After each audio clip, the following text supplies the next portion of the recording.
Hello mga ka-power, ito na po ang ating bagong product ng Ryoco. Ang pinaka-the best sa kanya ay stainless body, heavy duty, at ang good thing sa kanya ay meron siyang 43cc converted sa 1,500 watts. Okay, so 4-stroke na po ito mga ka-power. Ito ang unit natin. Yan. So ibig sabihin pag 4-stroke, hindi mo na kailangan gumat pa ng tuti. Ihalo sa gas, di na kailangan. Ilagay mo rito unleaded or premium gasoline, diretso na. At dito yung 40 na langis. Yan. So ang kasama niya ay mga set of tools at yung blade na metal blade. Pamputol ng mga makakapal na mga dahon at sanga sa lupa. At kasama manual. Ayan yung unit natin.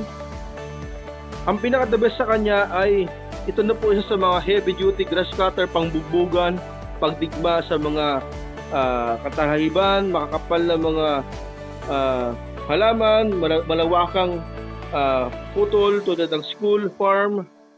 Okay, so testing natin mga power testing natin kung gano'ng kalakas at yung tunog. Tara, let's go. Ryoco grass cutter, 4-stroke. Bira bas, bira.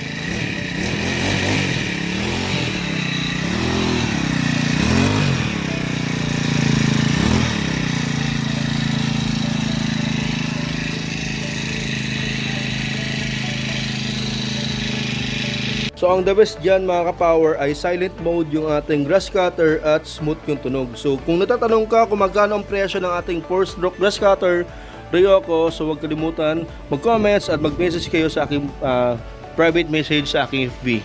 Okay? Or mag-comments kayo sa aking YouTube channel.